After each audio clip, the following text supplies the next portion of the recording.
There are a lot of almost conflicting theories in relationship to the human nature. Some might say that human nature is not that great. Perhaps it's tainted with violence, greed, selfishness, or even notions of original sin. Others might say that human nature is totally indifferentiated.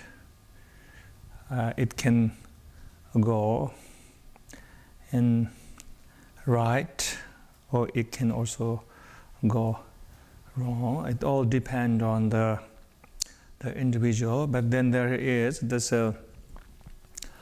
idea, Tathagata Buddha nature. Buddha, we don't have to explain what it means. And Garbha Sanskrit means seeds or essence or nature.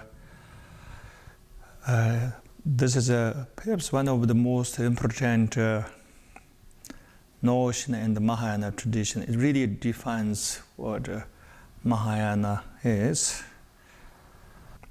And basically, the idea of Buddha nature is and that such a truth, such concept can empower us, give us this kind of confidence in our ability to evolve and to become enlightened. And then other lineages in Tibetan Buddhism tend to explain Tathagata Garbha is this notion that we are already enlightened, our two natures are already enlightened. And for example, they talk about that the gold under the ground, which you don't see, but there's gold. And then the gold under the ground is actually pure gold.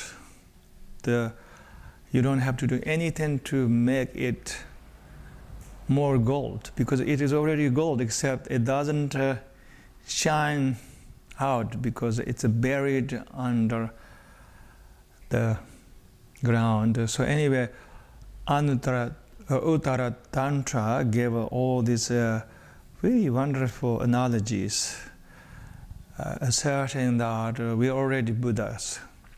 We are already unborn Buddhas. It's just we are obscured. Our consciousness is obscured by kleshas, bound by karma, but we are still the Buddhas. This is what Buddha nature is.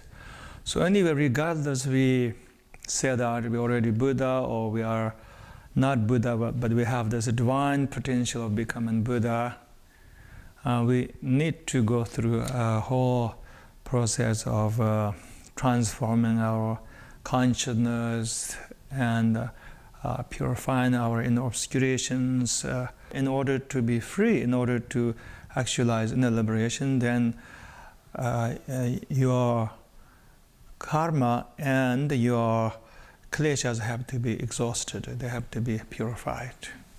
So from that point of view, all the spiritual practices that exist in India, not only Buddhism but in Hinduism, and all the traditions are actually designed as a sadhana, as a spiritual practice to exhaust our own karma and our own kleshas.